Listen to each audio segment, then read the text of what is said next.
Friends, the beginning of the end anime release అయిపోయింది. Explanation చేయాలో వద్దో కామెంట్ సెక్షన్లో చెప్పండి. Hello guys, welcome back our channel Telugu anime కురుడు. అండ్ ఈ వీడియోలో మనం Wind Breaker season 2 episode 1 release అయిపోయింది. అండ్ తెలుగులో లేదు కాబట్టి జపనీస్ ఒరిజినల్ లాంగ్వేజ్లో ఉంది. సో మనం ఎపిసోడ్ 1ని తెలుగు ఎక్స్ప్లెనేషన్ ఇవ్వబోతున్నాం. అండ్ ఈ వీడియో చాలా ఇంట్రెస్టింగ్ ఉంటుంది, ఎక్కడ స్కిప్ చేయకండి. అండ్ ఈ వీడియో కంటే ముందు మనం కంప్లీట్ విండ్ బ్రేకర్ సీజన్ 1ని ఎక్స్ప్లెయిన్ చేసాము. ఆ వీడియో చూసిన తర్వాత మీరు ఈ వీడియో చూస్తే మీకు క్లారిటీగా అర్థమవుతుంది క్యారెక్టర్స్ అండ్ స్టోరీ ప్లాట్ అనేది. సో విండ్ బ్రేకర్ చూడని వాళ్ళు ఫస్ట్ ఆ వీడియో చూసి దాని తర్వాత ఈ వీడియో చూడండి. అండ్ చూసేసిన వాళ్ళు లెట్ స్టార్ట్ దిస్ వీడియో. ఈ విండ్ బ్రేకర్ సీజన్ 2 అనేది లాస్ట్ ఎపిసోడ్ సీజన్ 1 ఎండ్ ఎక్కడైందో అక్కడ నుంచినే స్టార్ట్ అయింది. ఎపిసోడ్ స్టార్టింగ్ లోనే కీల్ గ్యాంగ్ వర్సెస్ మన బోఫ్యూరీ గ్యాంగ్ ఫైట్ జరుగుతూ ఉంటుంది. లిటరలీ వాళ్ళదే కొంచెం పైచేగా అప్పర్ హ్యాండ్ డామినేషన్ లో ఉంటుంది. అప్పుడు సడన్ గా మన నీరన్ గాడు అక్కడ నుంచి పారిపోతాడు. అప్పుడు మన సూహో అది చూసి నీరన్ వెళ్ళకు అంటాడు. బట్ మనోడు మాత్రం ఆక్కోండి అక్కడి నుంచి వెళ్ళిపోతాడు. అప్పుడే మనోడు మీద సడన్ గా ఆ కింగ్ గ్యాంగ్ వాళ్ళు అటాక్ చేస్తారు అండ్ మనోడు పడిపోతాడు. అప్పుడు మన నీరన్ గ్యాంగ్ కొడదామని చెప్పి ఒక పర్సన్ బ్యాట్ ఎత్తి తలకాయ మీద కొట్టడానికి ట్రై చేస్తాడు. అప్పుడే మనకు విండ్ బ్రేకర్ సీజన్ 2 టైటిల్ అనేది పడుతుంది. అండ్ టైటిల్ తర్వాత స్టోరీ అనేది బ్యాక్ వెళ్తుంది. సో మన బోఫ్యూరీ గ్యాంగ్ ఖచ్చితంగా కీల్ వాళ్ళ గ్యాంగ్ తో ఫైట్ చేయడానికి అక్కడ ఉండే వాళ్ళందరూ బయలుదేరి అక్కడికి వెళ్తారు. ఫస్ట్ ఇయర్ స్టూడెంట్స్ అందరూ. మన వాళ్ళ గురించి తెలిసిందే కదా, మెంటల్ నా కొడుకులు. వాళ్ళ ప్లేస్ కి వెళ్ళి వాళ్ళనే కొడదామని చెప్పి ఒక అతి తెలివైన ప్లాన్ వేసి వాళ్ళ ప్లేస్ కే వెళ్తారు. అండ్ అక్కడికి వెళ్ళి వాళ్ళ షెడ్ ని చూస్తారు. లిటరలీ ఆ షెడ్ ని చూసి మన నీరజ్ గడ్ భయపడతాడు అనమాట. అప్పుడు మన సాకురా ఎలా భయపడతావు, నీకు మేమంతా ఉన్నామంటాడు. అంతలోనే మన సుగిస్టో గడ్ చేతులు ఊరికే ఉండకోకుండా ఆ షెడ్ లాకేసిన దారాన్ని పగలగొట్టేస్తాడు. బీగాన్ని. బీగం విరిగిపోవడంతో అందరూ ఆ షెడ్ లోపలికి ఎంటర్ అవుతారు. లిటరలీ ఆ షెడ్ అనేది చాలా పెద్దగా ఉంటుంది. సో వాళ్ళతో ఫైట్ చేయడం కోసం వెయిట్ చేద్దాం అనుకుంటారు. బట్ లోపలే వాళ్ళు ఆల్రెడీ రెడీగా ఉంటారనమాట వీళ్ళ కోసం అనమాట. వీళ్ళని చూసిన వెంటనే వాళ్ళు పలకరిస్తారు, ఓ ఫైటింగ్ వచ్చారా మీరు అని చెప్పి అని. దానికి మన సాకురాగడు మర్యాదగా వాడిని మాతో పంపించేసి అప్పుడు నిన్ను నీ గ్యాంగ్ ను వదిలేస్తామంటాడు. సో అవతల కీల్గాడు ఊరికే ఉంటాడా, సరే మీరు మాతో గెలిచి చూడండి అప్పుడు చూద్దాము అని చెప్తాడు. అంతలోనే వీళ్ళ వెనకాల వీళ్ళకంటే ఒక ట్రిపుల్ స్క్వాడ్ అనేది కీల్ గ్యాంగ్ అనే వాళ్ళు వస్తారనమాట ఆ షెడ్ లోపలికి విత్ కర్రలు బ్యాట్లతో. సో లిటరలీ 1 vs 3 అవుతుంది అనమాట ఫైట్ అనేది. మన వాళ్ళు 30 మంది ఉంటే వాళ్ళు 90 మంది ఉన్నారు. కానీ మన మెంటల్ నా కొడుకుల గురించి తెలిసిండే కదా, ఒక్కొక్కరు నలుగురిని పంచుకుందాం అని చెప్పి లిటరలీ ఫైట్ గానే దిగుతారు. దానికి మన సాకురా కూడా ఫైట్ చేద్దాం అని చెప్పి అందరూ వెంటనే ఫైట్ కి దిగుతారు. కీల్ గ్యాంగ్ కావాల్సినది కూడా ఇదే అనమాట. వాడు కూడా ఒక ఫైటింగ్ పిచ్చోడు అనమాట. సో లిటరలీ కీల్ గ్యాంగ్ వర్సెస్ మన బోఫ్యూరీ గ్యాంగ్ ఫైట్ అనేది జరుగుతుంది. లిటరలీ ఫైట్ లో ఫస్ట్ అంతా మనోలే డామినెన్స్ చూపిస్తారు. ఒక్కొక్కరు 3-4 ఫైట్ చేస్తూ అందరినీ పడుకోబెడతా అంటారు అనమాట వాళ్ళ ఫైటింగ్ స్కిల్ ని యూజ్ చేసి. బట్ ఎక్కువసేపు ఎవరు ఫైట్ చేయలేరు కదా. సో లిటరలీ బోఫ్యూరీ గ్యాంగ్ వాళ్ళ యొక్క స్ట్రెంత్ ని ఓడిపోతూ ఉంటారు.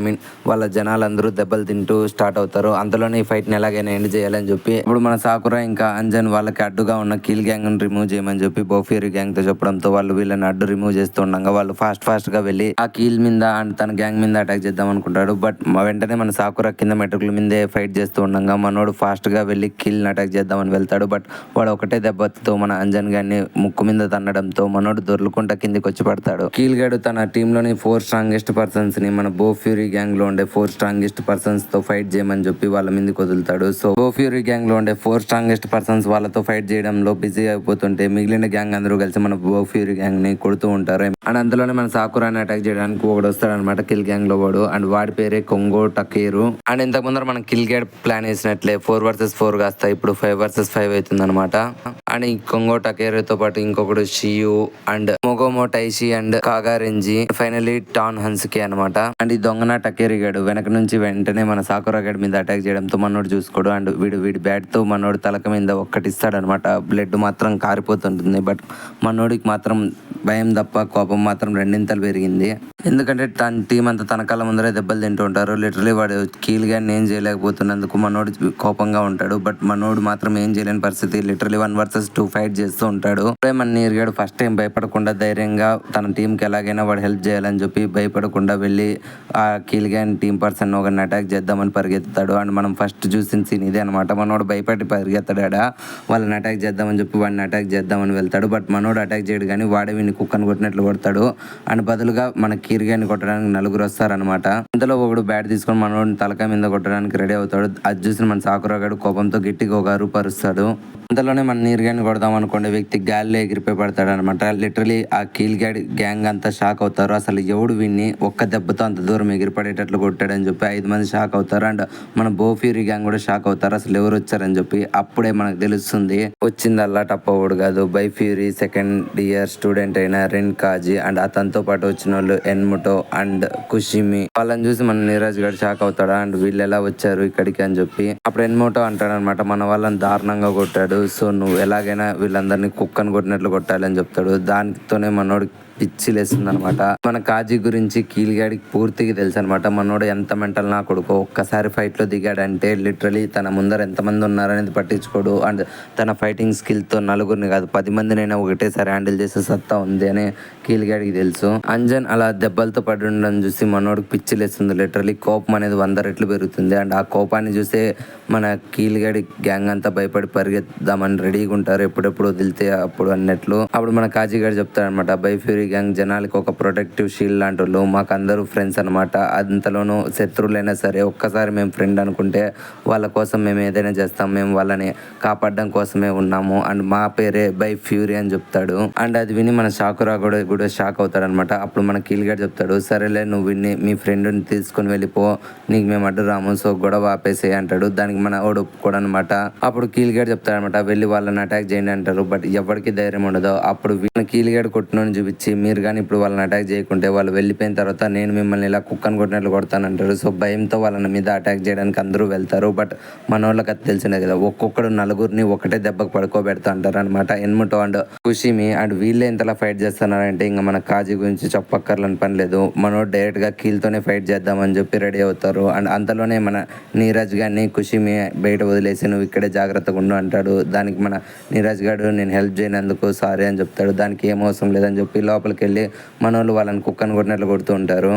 అప్పుడు కాజీ వెళ్ళి అంజన్ గారిని ఒక చోట కూర్చోబెట్టి, ఇప్పుడు నేను వెళ్ళి వాడితో ఫైట్ చేస్తానంటాడు. అప్పుడు మన సాకురా గాడు, మీరు ఉండండి సార్, నేను వెళ్ళి వాడితో ఫైట్ చేయాలనుకుంటున్నాను, మీరు వీళ్ళని హ్యాండిల్ చేయండి అంటాడు. అప్పుడు మన కాజీ గారికి కోపం వచ్చి సాకురా గారితో మాట్లాడతాడు, నువ్వేమైనా హీరో అనుకుంటున్నావా, నువ్వేమైనా లీడర్షిప్ అనుకుంటున్నావా, లీడర్ అంటే నువ్వు కాకోకుండా నీ టీముని నువ్వే కాపాడాలన్నమాట. నువ్వు చూడు, నిన్ను నువ్వే కాపాడుకోలేకపోతున్నావు, నీ పరిస్థితుల్లో ఇప్పుడు నువ్వు టీంని ఎలా కాపాడుతావు, సో నువ్వు వీని హ్యాండిల్ చేయి, నేను వాడి కథ చూసుకుంటాను అంటాడు. అది విని మన సాకురా కూడా రిలీజ్ అవుతారనమాట. లీడర్ అనేవాడు ఎప్పుడు తన గ్యాంగ్కి లాయల్గా ఉండాలి అండ్ వాళ్ళకి ఏం కాకోకుండా చూసుకోవాలి. బట్ మనోడు మాత్రం అతి తెలివైన ఉత్సాహం ఉపయోగించి ఇక్కడికి వచ్చి వీళ్ళ చేతుల్లో దొరికిపోయింటాడు. అప్పుడు మన కాజీ గారు చెప్తారనమాట, నువ్వేం భయపడకు, నేను వాడిని నీ బదులు కుక్కను కొట్టినట్లు కొడతాను అంటాడు. దానికి మనోడు కూడా కోపంతో చూస్తాడు. ఇంతటితో wind Breaker season 2 episode 1 complete అయిపోయింది ఫ్రెండ్స్. అండ్ నేను ఫైట్స్ అనేవి క్లారిటీగా ఎక్స్ప్లెయిన్ చేయలేను, బికాస్ ఫైట్స్ అనేవి ఎక్స్ప్లెయిన్ చేస్తే ఆ కిక్ ఉండదని మీకు ఫస్ట్ నుంచినే చెప్తున్నాను. సో డెఫినెట్లీ మీరు ఆ ఎపిసోడ్స్ని చూడడానికి ట్రై చేయండి, మెయిన్లీ ఫైట్స్ అనమాట. అప్పుడే మీకు ఆ కిక్ అనేది తెలుస్తుంది. అండ్ నేను నా లాస్ట్ వీడియోలో చెప్పినట్లే కమ్యూనిటీ పోస్ట్లో ఏ యానిమేకి అయితే ఎక్కువ వర్డ్స్ వస్తాయో ఆ యానిమే ఫస్ట్ ఎక్స్ప్లెయిన్ చేస్తాను అని చెప్పాను. ఇప్పుడైతే the Daily Life of Immortal King అని ఉంది. అండ్ ఈ ఓటింగ్ అనేది టుమారో ఈవినింగ్ వరకు ఓటు ఛాన్స్ ఉంటుంది అనమాట. మీరు ఏ దానికైతే ఎక్కువ వర్డ్స్ వస్తాయో ఆ యానిమేని ఫస్ట్ ఎక్స్ప్లెయిన్ చేస్తాను. సో మీకు నచ్చిన యానిమే కోటేయండి అండ్ మీ యానిమే ఫస్ట్ ప్లేస్ లో వచ్చేటట్లు మీరే చూసుకోండి. మళ్ళీ నెక్స్ట్ వీడియోతో కలుద్దాం. అప్పటి వరకు జాగ్రత్త. Love you all, take care, by by.